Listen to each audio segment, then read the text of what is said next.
In China, there is a disadvantaged majority, the peasants. Not long ago, the life of the peasant was tragic. Now, it's simply very hard. 80% of China lives in the countryside, producing basic needs such as food and... In a modernizing economy, the peasants bear the burden of industry, providing too for the expanding cities. But when there aren't enough jobs in the cities, the countryside is the giant sponge, taking in the excess labor force.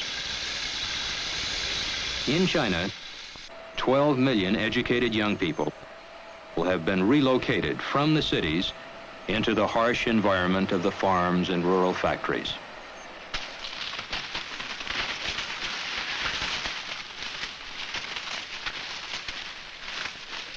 How does it compare with city life? Well, there are about 12 million educated young people who can answer that question. During the 1960s and 70s, about that number, 12 million, were sent by the government from the city to the farms and communes. Many of them sent far away from home, many of them for the rest of their lives.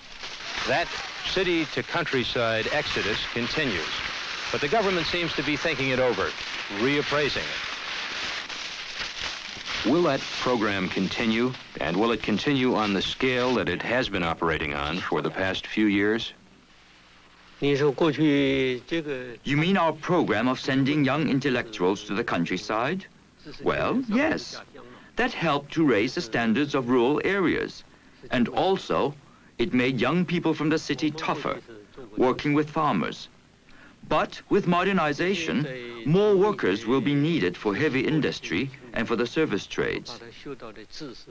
So, the number of young people to be sent to the countryside from now on will have to be modified, to be readjusted from year to year. The relocation of city youths is unpopular. The government is cutting back on the program, but it won't help those already sent down. These high school graduates were sent from the city to the countryside in Honan province. They want to continue their education, but they aren't hopeful.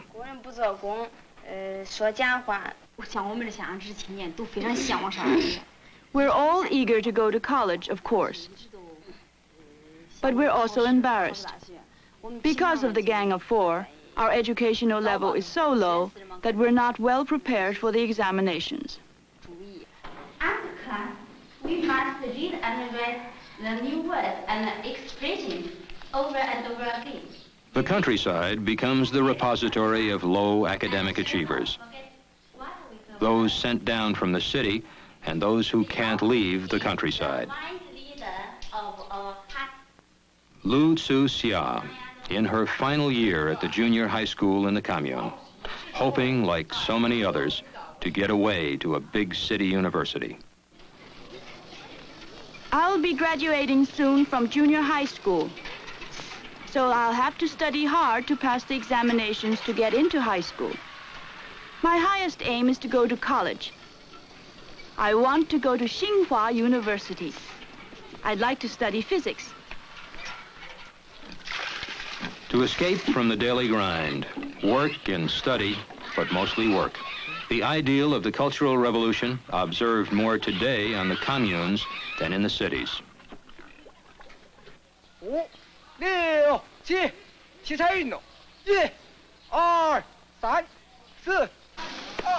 Wei Chung-ho is in his final year at the commune's middle school, or as we call it, high school. He's had almost 10 years of education. His father had only 2. But can Wei continue his education? He wants to study science at a university in Shanghai, but university places are extremely limited. How is he going to compete with students like these at a key middle school in Peking? Many children of college-educated professionals. The chances of students at this school getting into college are 10 times better than for Wei and the rest of the senior middle school students in his rural province. Schools in the countryside simply are inferior in facilities, teachers, equipment, and funds. Our chances of getting into universities are not as good as for students from the city. Can you tell me why you think that students in the countryside have a harder time getting into university than students in the city? It's because of the conditions here. The basic courses, I guess. Because of that, we don't have as much knowledge as the students from the cities. Does it worry you, does it make you nervous to think about taking a competitive examination for university? I won't worry about it much. If I don't pass, I'll settle down in the country and work. Yang Cheng-shun wants to study in a city university to be a scientist. Well, I'll study to try to pass the examinations. But if I don't pass, I can stay here and take part in productive labor.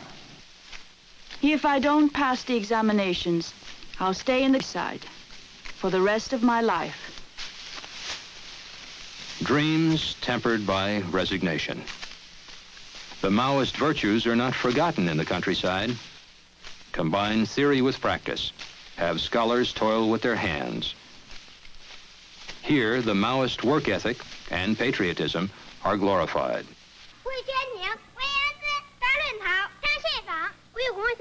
Young pioneers recite their pledge to study diligently, obey discipline, love labor, and to devote themselves to modernizing China. It is a critical moment of the Chinese Revolution.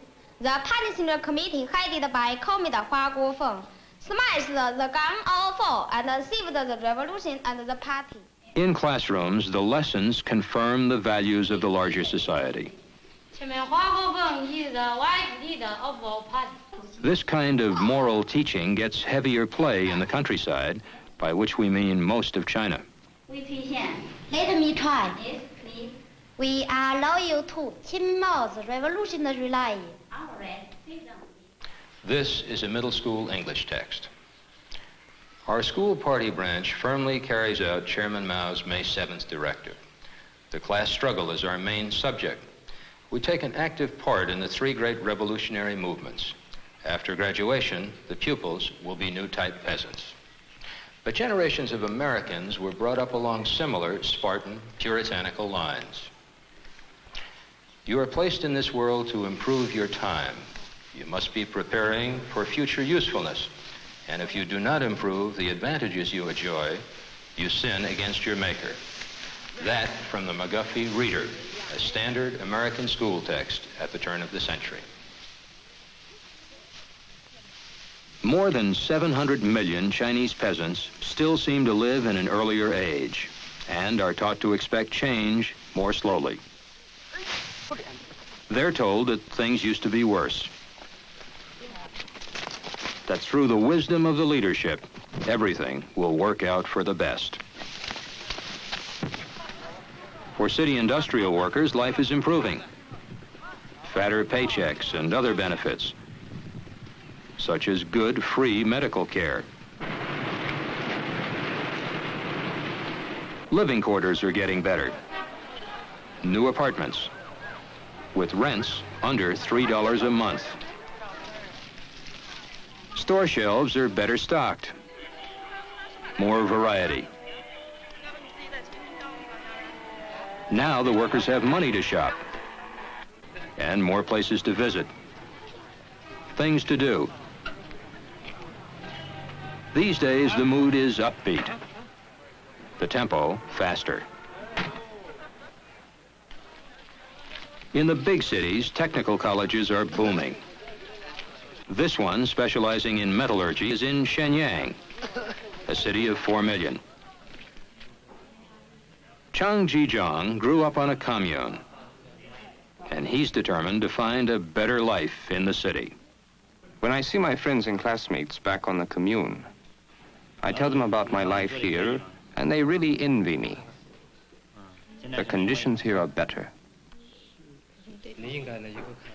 Chang was a Communist Party member at 19. He's clearly ambitious. He tried without success for the university.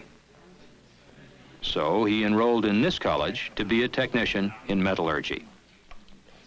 Chang was able to move from country to city and adjust his personal ambitions to fit in with national goals. Nevertheless, for about 24 million babies born during the past 12 months in China, geography, where they were born, will have a lot to do with their schooling and how they'll spend the rest of their lives. Does the leadership see a problem developing because of the education policy? The gap widening between mental and manual workers? There is no problem here. We will select the best students to go to college. After all, we cannot send the worst students to college. On the other hand, we will popularize education, raising everybody's level. For that reason, there will be no widening of any gap. The gap exists, I think. But the problem, we have the problem, and you have too, I think. Of course, we have a bigger population, and we have fewer universities than you have. So the problem is sharper in China, I think. But I believe we can manage it. The official line is that in the long run, everyone's cultural level will rise as the country achieves its modernization goals. But what happens until that time? In a number of provinces, there are complaints about the new enrollment policy, passing marks that are too high, discrimination against the countryside, favoritism toward the key schools.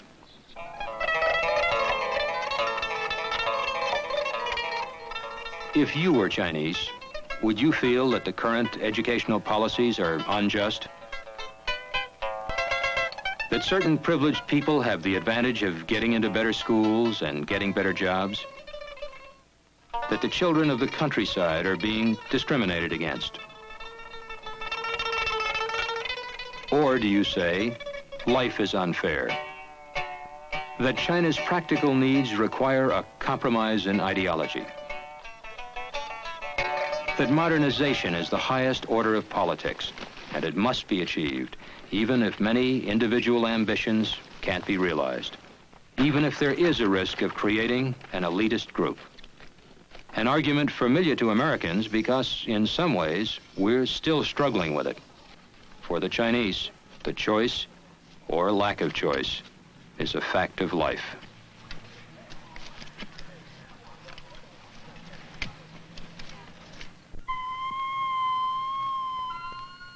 A personal note. I've talked about the openness of the Chinese today. This was my 7th trip there. Never on the previous visits have officials as well as ordinary people been so candid, so eager to talk about almost everything. Answering questions and asking them too. Questions about how much I earn. Questions about Carter, Nixon, normalization, computers, cost of clothes, education, jobs, the future. All that doesn't mean, though, that the Chinese are becoming more like Americans. In many ways, their questions point up the difference between the two societies. For example, do you Americans ask permission to travel in your country? Or does your government assign jobs to people? Some of the people who are with us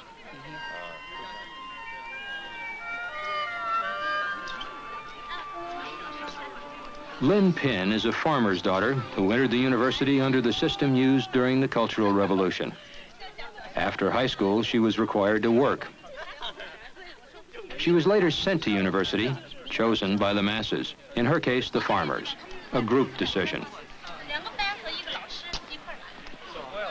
She and her senior classmates had all been accepted without taking entrance exams, assigned to school by their work groups.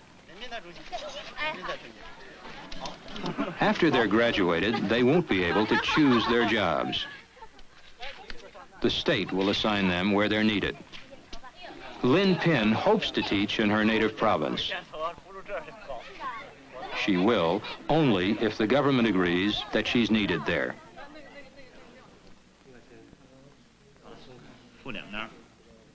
Chang Jijiang, a farmer's son, entered college under the new system by passing an entrance exam.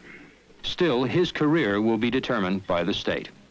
An American his age can apply for any job, although there's no guarantee of work in the United States. For Chang, unemployment is no problem. The state and the Communist Party will see to his future. I'm a member of the Communist Party, and I'll obey any party assignment. So if the party assigns me to work in the countryside, I will contribute my knowledge to industry in the rural area. But is that what you really want to do?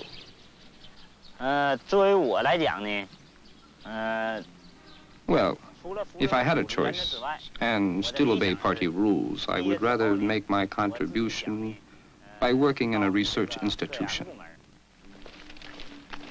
So the government is both the ultimate employer and employment agency. Every year it places millions of young people in factories, farms, higher education, the military, as street sweepers, elevator operators, oil field workers. Assigning jobs for millions of people across an area as big as the United States requires a complex system. The key to that system is one of China's least known agencies, the State Planning Commission. With headquarters in Peking, it has branches countrywide at every administrative level. Together with other ministries, it figures out where workers are needed. Then, with the help of school administrators, it places graduates in jobs. A mechanic for an oil field, a translator in Canton, a metallurgist for a steel mill, a teacher in Mongolia, a farmer in Honan.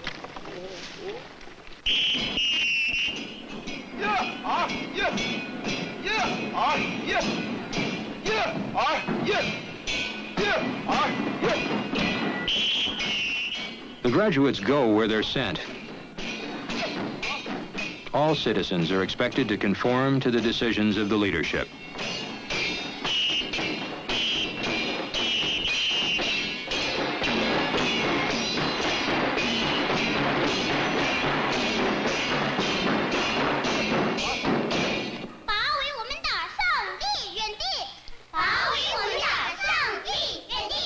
Every institution is designed to support the system, including the schools. The entire country is continually acting out a morality play.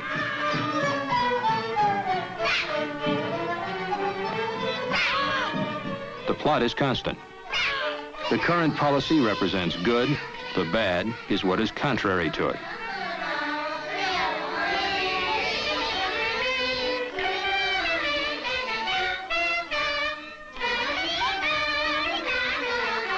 Then people are subtly prodded into what has been determined as the correct line.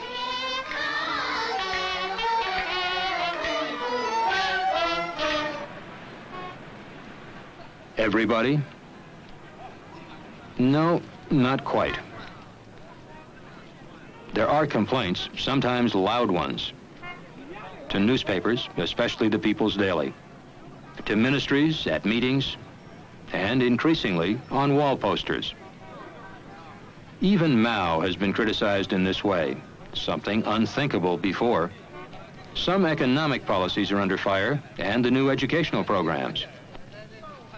All of it raising concern that the poster complaints could get out of hand and upset the stability that the modernization drive requires.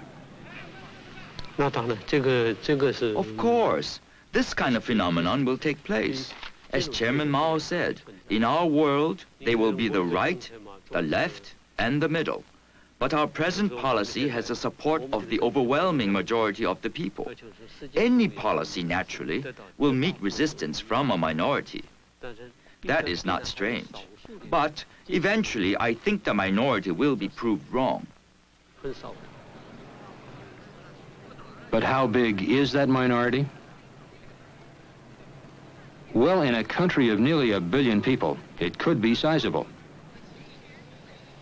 Since the leadership change in 1976, many party members have been purged.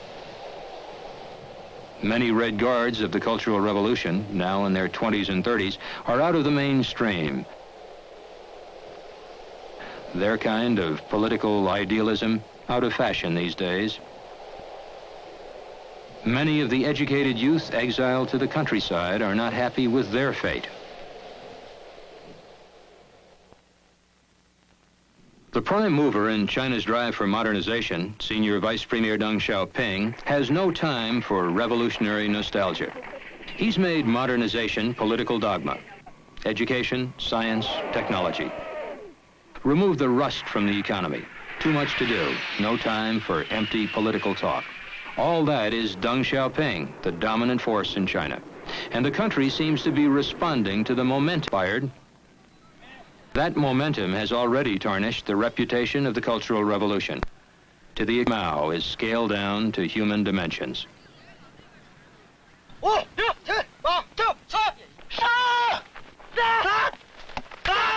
Many things are changing in China. Chairman Mao's old idea of a people's war. Guerrilla warfare, surrounding the enemy in a sea of people. That's now regarded as outmoded. A military force outclassed by the Soviet Union, China's neighbor and arch rival. The toning down of the concept of equality is likely to become a sharp issue again.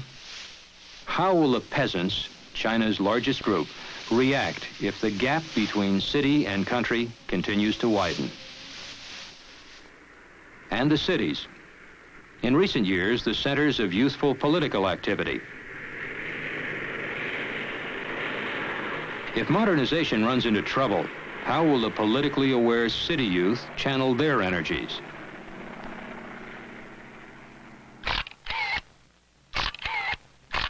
As China modernizes, its future will be determined partly by its relationship with the outside world. A relationship that's changing almost daily, becoming more open, at least to our part of the world. The changes have produced an optimism that has altered our perception of China in a very short time.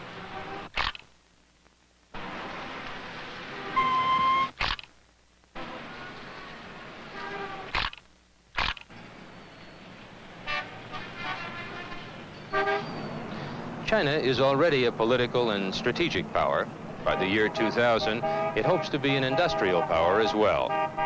If it doesn't succeed, there could be more internal turmoil, the kind that seriously damaged the Chinese educational process and created an isolationist, suspicious outlook toward the rest of the world. But if China succeeds, it will change not only the economy of Asia, but of the entire world. This generation of Chinese is trying to build the most powerful country in the world. Now open your books. Please open your books. The leadership is counting on a politically stable, well-educated, technologically sophisticated people. March. March. Strong. Strong. That's a lot to expect.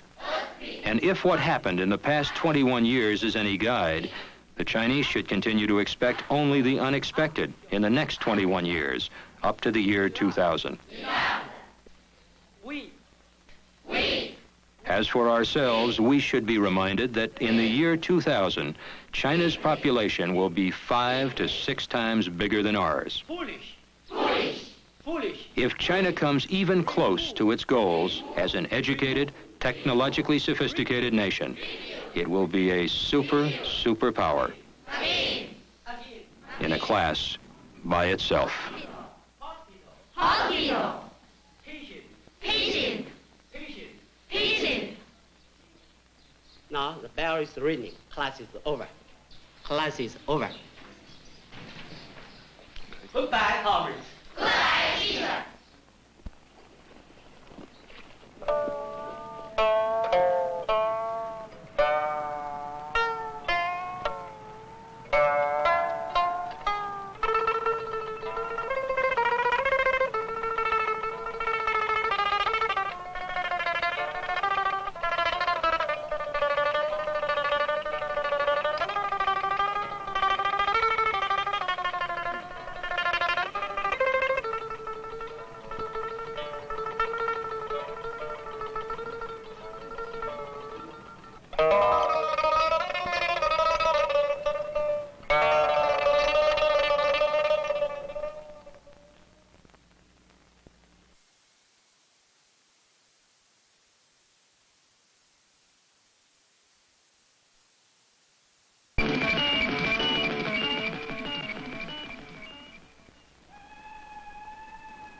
The People's Republic of China, evoking the past, summoning the future, doing the unexpected.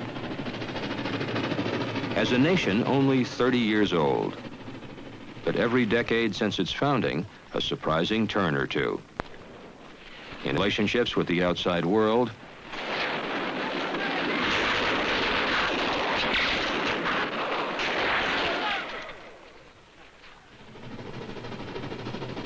and developments within.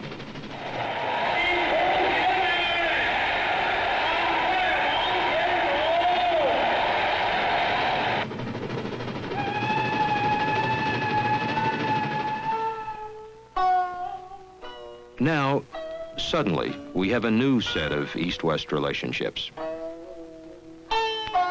To begin to understand, you've got to see China from the inside.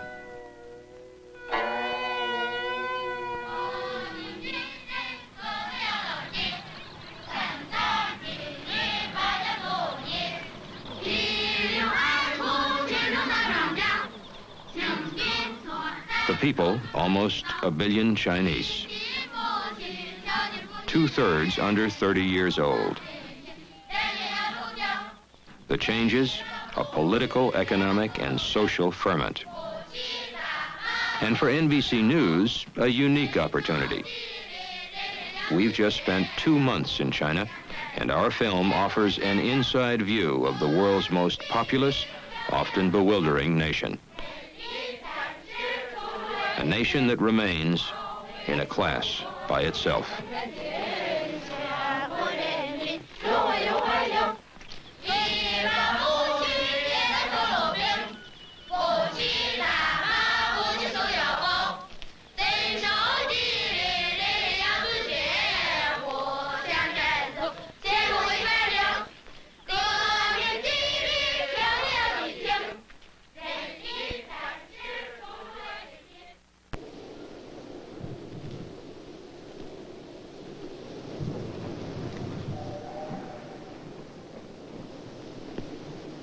A world apart. Remote and aloof for thousands of years. Until now. Even as the People's Republic, China remained isolated most of the time. Its dramatic, far-reaching cultural revolution was a revolution behind closed doors. Briefly, an opening for an unlikely visitor. Then, once more, a China preoccupied with itself. Its political problems, an internal affair. Foreigners not welcome. Even one of the worst earthquakes in history, killing 600,000, was nobody else's business. The death of Premier Zhou Enlai and of Chairman Mao himself, reported reluctantly, filtered carefully to the outside world. Suddenly, a dramatic announcement by President Carter. Normalization of relations with China. The president said, "We recognize simple reality. China and the United States to exchange ambassadors, to open embassies in each other's capitals. One of the reasons this came about is the enormous change that's taken place in China and its foreign policy, as well as inside the country. Changes instigated by Deng Xiaoping." There is today a new mood, an openness, optimism. Wage increases, more consumer goods, production goals, even personal ambitions, for a people tiring of political campaigns.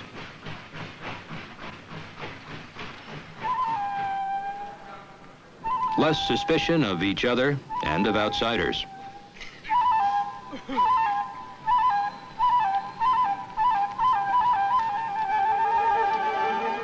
In fact, a China open to foreigners,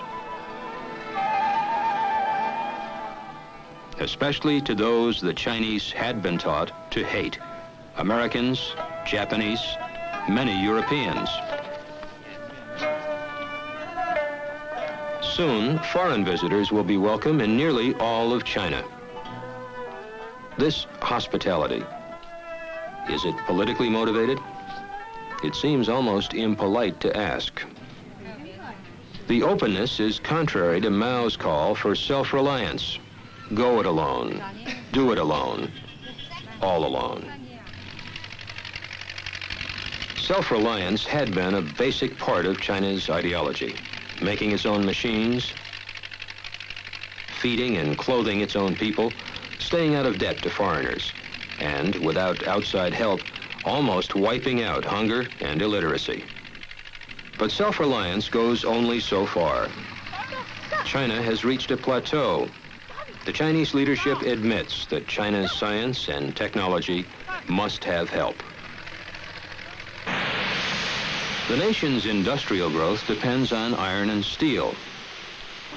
By 1985, 10 new complexes are planned with foreign help. For its various industries, China has made deals to buy equipment and technology worth billions of dollars from Europe, Japan, and the United States, all in the past few months. The priority is on high technology industry. Oil, for example. Chinese oil, and there seems to be a lot of it, will be sold for foreign currency, with which to buy more foreign technology. China may be a world power, but its hardware belongs to the third world. Industry far behind the advanced nations. Military weapons lagging. Agriculture, in some places, almost primitive. Falling behind the Soviet Union. That fear of the unfriendly neighbor is also fueling the drive for modernization. As usual, politics ties in with economics. The leadership is determined to make China a modern power by the year 2000. Modernization is now the state's highest goal, and to modernize, the leadership is depending on science and technology. The nation's top leaders at the National Science Congress, including Vice Premier Fang Yi, who's also the Minister of Science and Technology, and Senior Vice Premier Deng Xiaoping. 受到了全党和全国人民前所未有的重视和关怀。广大科学技术工作者和工农兵群众积极开展科学实验运动，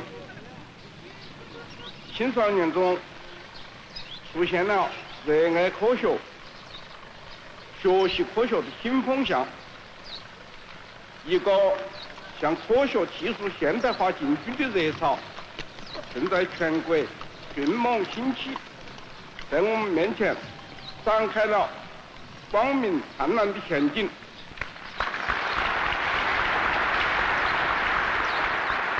你说这个问题是很明白吗？ It's obvious that modernization cannot be separated from education. As we acquire new technology, we must have people with the proper training to handle it. We are following the final wishes of Chairman Mao and Premier Zhou to complete the task of modernization by the end of the century.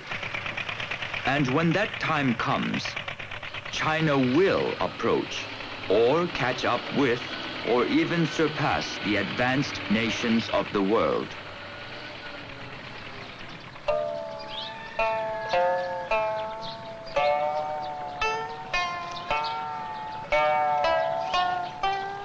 Education, science and technology, modernization. They make up the link that's now the highest order of politics in China to us by the year 2000.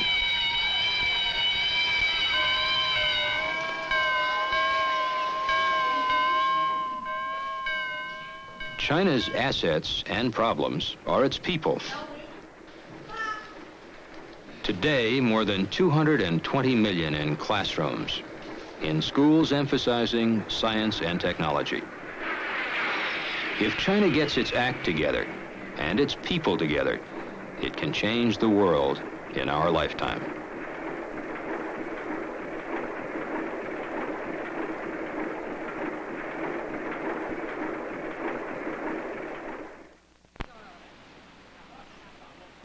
There's a permanence about China and almost constant change. This curious contradiction has always been part of Chinese society, a people who learn to cope with contradictions. A contradiction, for example, in the approach to education. During the Cultural Revolution, a policy of education for the masses and a lowering of standards.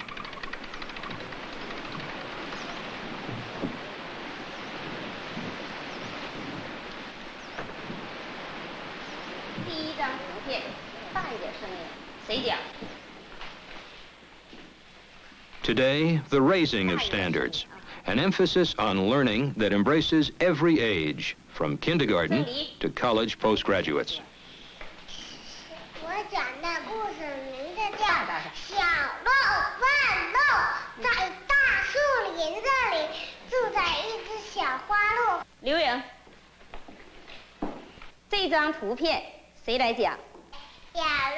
Education in China is enormously important, maybe more so than anywhere else in the world today. Last spring, Vice Premier Deng Xiaoping made a speech on education, an important policy statement. In it, he related education to science, technology, the modernization of the country. That speech is still being discussed all over China, in all of the provinces, in the cities, communes, and factories, and from the universities down to the primary schools. A kind of single-mindedness unimaginable in the United States. Can you picture a speech on education by an American vice president that will be talked about in all the schools in all 50 states half a year later? Well, here, education is having that kind of impact.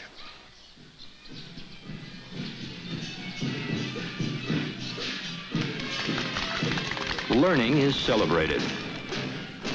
Today's slogan is quality education rather than class struggle, the slogan of the Cultural Revolution. Going to school is an auspicious occasion marked by welcoming ceremonies for new students.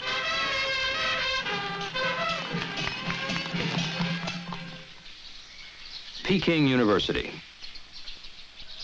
At universities, the notion of the academic elite is creeping back in. The poor and underprivileged are no longer favored for admission. His father said, "My lord, I love a shepherd's daughter, and I would have her for my wife." Once again, education is competitive and rigorous.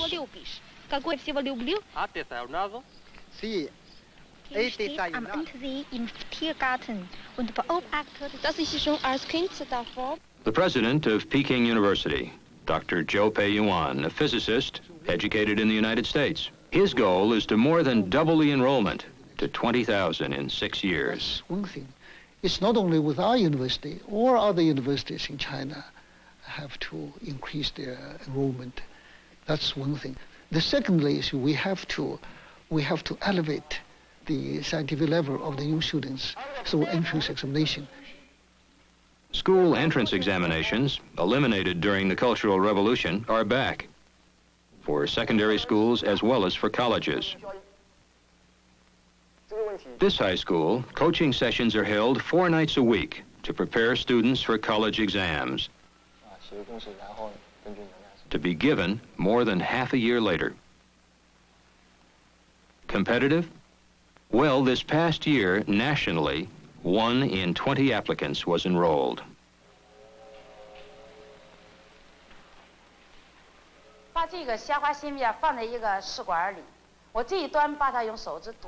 Some schools now are designated as model schools, almost all of them in cities. They're called key schools. They get more funds, better equipment, better teachers. Students must pass stiff examinations to get in. All this is part of a crash project to train 800,000 scientists and engineers by 1985. All my expectations depend on one person and how indefinite and vague they are. Chinese students and scholars are starting to go abroad, many to the United States, now by the hundreds, later by the thousands. What does the word expectations mean? I think your expectation means the heritage. Comrade Yao, would you please read?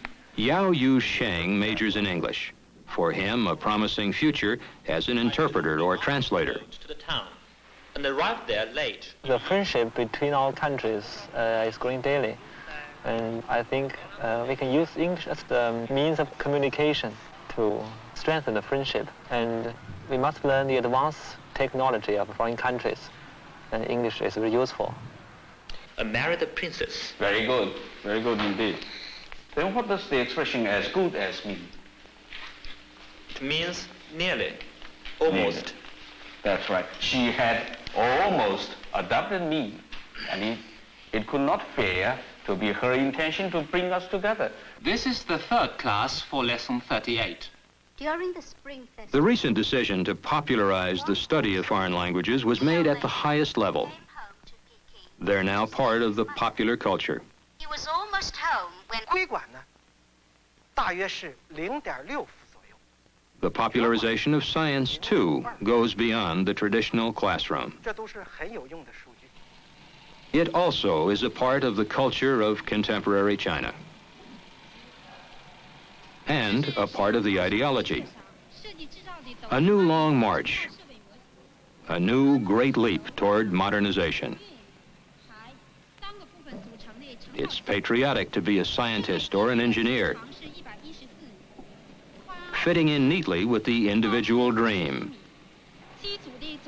to go to a key university. Some dreams are realized. Chang Haidao, a 14-year-old mathematics student at Peking University, chosen because of his high score in the entrance examinations, chosen for his intellect.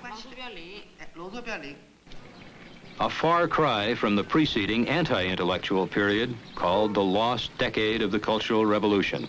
Research stifled, study discouraged, libraries wrecked. Fighting.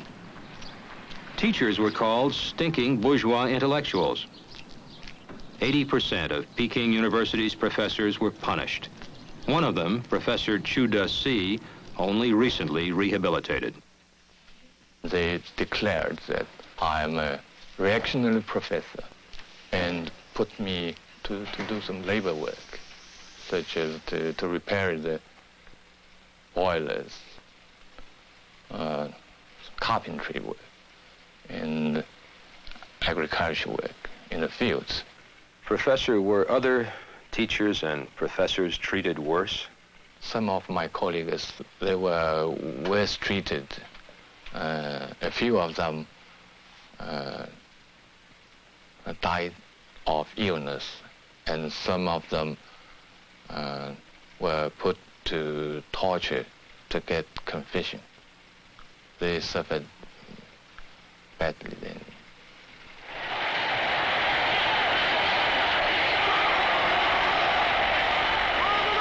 The Cultural Revolution, a period of chaos and violence,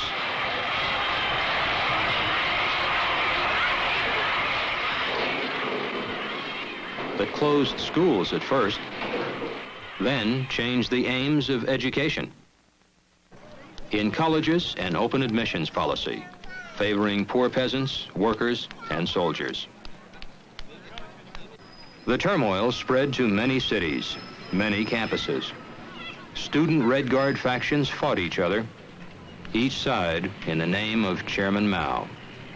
Xiao Ling, principal of a technical college in Shenyang City, did something unprecedented for us. On a tour of the campus, he told us the grim details of what happened here during the Cultural Revolution. You can still see the physical damage to the campus. Xiaoling said there were no classes for 4 years. The campus was turned into a battleground. One student was killed by a grenade. A park-like area where students once studied. The concrete benches and tables were torn apart and used as barricades and weapons. At the campus square, a mini-war with rifles and machine guns. You can still see the bullet holes. It's fashionable in China these days to criticize the Cultural Revolution, skimming over the positive accomplishments of the period, when basic education was spread throughout the countryside and healthcare was introduced in many remote areas. Years of populism, when peasants and poor workers were elevated on the social scale. Those accomplishments are now played down. There's another tendency today to blur that period of the Cultural Revolution with the succeeding period, known as the years of the Gang of Four, which ended with their arrest in 1976. The Gang of Four: Chang Cheng, Chairman Mao's wife; Chang Chung-chao, political theorist, then vice premier; Wang Heng-wen, a mill worker who rose to power; Yao Wen-yuan, a journalist whose article was a fuse for the Cultural Revolution. When the Gang of Four ran rampant, our educational system was damaged severely. Students did nothing but fight. Schools are for studying. The sabotage by the Gang of Four has definitely set back the education of our young people. They took the education as a tool to get some propaganda benefit. They had many slogans, many opinions about the education. But really, they are not, they destroyed the education. They do nothing good for education. They destroy the education. Education, if not destroyed, was at least in a sorry state. And the Gang of Four is used today as a convenient scapegoat, blamed for low academic performance, for classes that were unattended, and the reading rooms that were unused. Those same reading rooms that are teeming with students today. The bookstores, too, are jammed. The scholar, of course, belongs to an ancient Chinese tradition. The Maoist tradition was an attempt to erase any elitist intellectual distinction.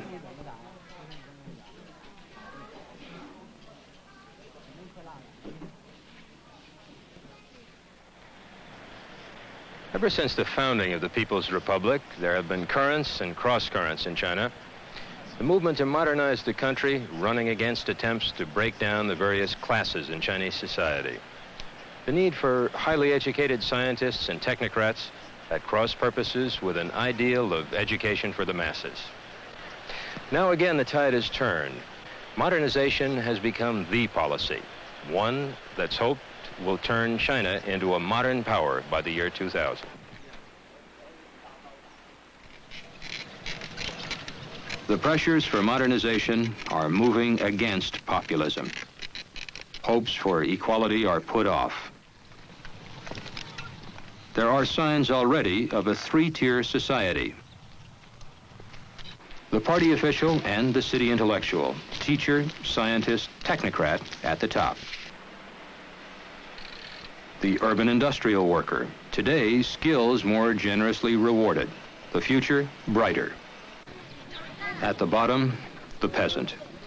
Only patience, respect for authority, and patriotism might lead the peasant to accept this position, to believe that for modernization, others must go ahead.